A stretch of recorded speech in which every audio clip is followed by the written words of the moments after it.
So I've got this Nippon pulse motor, tubular linear motor. The rod has magnets in it, and the coil is around the magnets. Typically, there's a bearing inside, and it's a moving rod, but I guess you could have a stationary rod and a moving coil. Of course, there's 3 wires coming out for brushless DC, and then the feedback is additional wires for analog Hall sensors.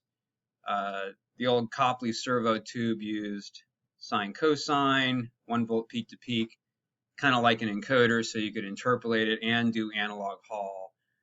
But this is purely analog Hall. So I've got to find a little drive with some sine cosine or some way of taking the analog in. And so we're going to take a look at the Nano, because it's also small. This is the standard Nano, which does not have analog in. It's good for like digital Halls and incremental and absolute. But this is the Nano small module. This is a development board, a stove plug. But I'm going to use the Nano Plus, and this has sine cosine, 16-bit analog AtoD converters. So, you know, a pair of magnets is 24 millimeters, so divided by 16,384 for counts, that's some number of microns. Repeatability, not necessarily accuracy. But as you can see, I've got a Nano with one of these easy boards mounted, and so that's what I'm going to use. I'm thinking for the future, maybe the dual Nano will be better cost because this has multiple motors in it. And so we'll take a look at the setup here.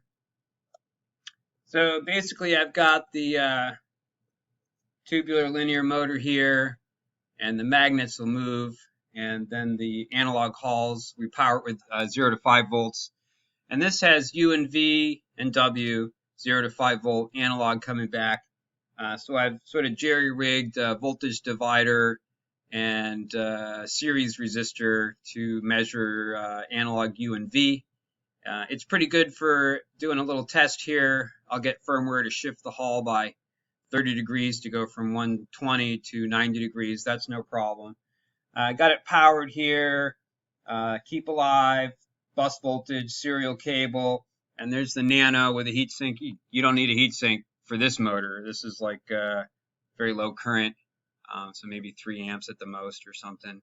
And I'm just running it off a 24 volt power supply. So let's take a look at the drive. So we can see the AEV APV is a slightly larger drive than the Nano, but it's exactly like the Nano Plus, so I use its detail to understand the circuit. It also has sine cosine, and I'll show you this is a normal 90-degree separation, 1 volt peak to peak type feedback, like the Servotube, like the Foul Harbor 1 volt peak to peak option, but not adapted to analog Hall yet.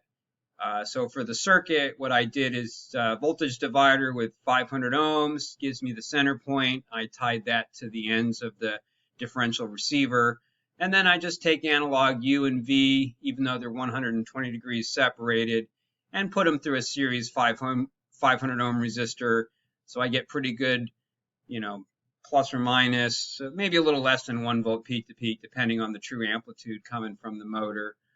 But this gives me the ability to test the system. And we can show, this is a plot of the sine and cosine, and you can see they're 120 degrees apart. The motor phase does vary a little bit over time because it's not shifted by 30 degrees. But Steve said that's a SMOP, simple matter of programming. I'll get firmware for this when I'm ready to ship something. But basically, yeah, we just started with the data for the motor. So here's the motor, LSA060T, small motor, Yeah, 2.7 amps continuous RMS, no big deal. 11 amps peak. Wow, that's a lot more peak than I thought. So maybe the Nano is good for that, for hitting the peaks. A 5 amp, 10 amp ought to be good too. Anyway, so I got the details about the cabling. So the motor has UVW for power, red, white, and black, and the sensors, red and black for 5 volt going to the feedback device, and it gives you U is blue, V is white, and W is yellow. I'm not going to use W, it's unnecessary. So I'm just going to use U and V, and I'll shift it by 30 degrees when I get the firmware. But we entered the data for the motor.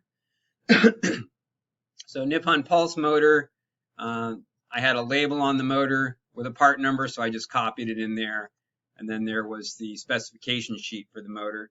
It is a 24 millimeter magnetic pair length, so a north and a south pole, a pair of magnets.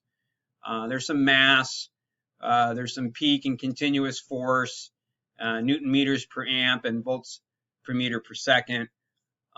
So this, 24 volts is plenty to go super fast. So the top speed is probably way more than 2 meters a second, although it's a short stroke, so you can't go that fast because you can't go that far. The resistance is low. I did not measure it. The inductance was indicated at like 0.15 millihenry, but I measured it. It's more like 0.6 millihenry. So I don't know what gives, but you measure the inductance and it's not wicked low. So I ended up having to tune the current loop to get a good current loop bandwidth.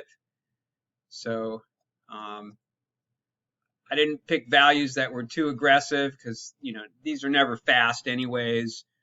This is a short stroke. I guess if you had a long stroke, you may get a few more electrical cycles per second, but you don't even need anywhere near as a kilohertz, okay? So no more bandwidth than you need, right? For the velocity loop, I just pushed the speed up, and I tuned VP and VI for good settle, move and settle. I brought the PP down because I didn't like the bounciness I saw, but that's subjective.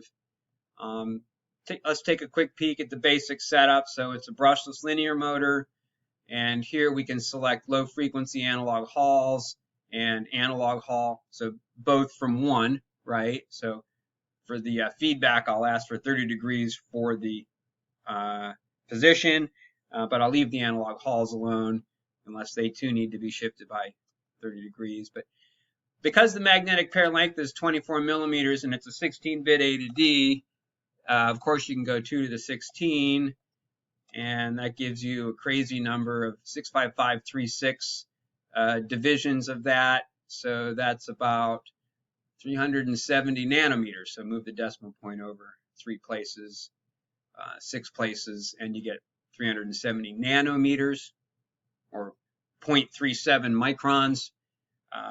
That's almost good as a 0.1 micron. So we'll take a look at making a move using the scope here. Let me just make sure I don't go the wrong way. I don't want to shoot this thing out the back here. I'm just going to do home to a hard stop. Let's see if I can do 2 things at the same time here. So this will look for the hard stop at the negative side, and then back out 10 millimeters. That's good. And then I'm prepared to do a move. I'll just make a trajectory move. 500 millimeters a second. We can increase the speed and the acceleration. We're not using hardly any current at all. And of course, there'll be a little disturbance in the force here as we don't have 90-degree separation yet. But let's see if we can watch the move. So there was the move. I should probably clamp it down a little better. So as equal and opposite forces, as the rod goes this way, the forcer goes that way. And there's an actual position move, and it looks like I've got a little bit of, oh, that's the voltage. Let's look at the following error. So position, following error. Let's look at the velocity, profile velocity, and then the current, actual current, And I don't know, bus, voltage, bus. Yeah, I've got a big unregulated supply here. Voltage, terminal, servo, and trigger on, event status, rising edge, miscellaneous in motion. Okay, I got to make a negative move first, back out, and then I can go in the positive direction. So we'll just take a quick peek at the negative move here and see what that looks like. Yeah, so let's broaden that a little bit. 125 milliseconds. So the move time's pretty short. Again, I can crank up the XL and decel. You can see the move. Here's the following error at the beginning, starts at 0, plus or minus a count. Let's see what the, yeah, a couple of counts maybe, but that's just 2 counts of noise, you know, it's analog. And then the settling time, get you back down into the, it might take a little longer to settle, but within the window, depends on what your window is. This variation is just due to the Hall, I believe, not being set properly. My bus voltage drooped a bit. That's okay. Voltage terminal servo. The most voltage I hit on this one was 5 volts going 500 millimeters a second. So I probably got, you know, 2 meters a second. That's going to be some pretty enormous acceleration and decel, but I'm sure we can hit the target. Okay, thanks for watching.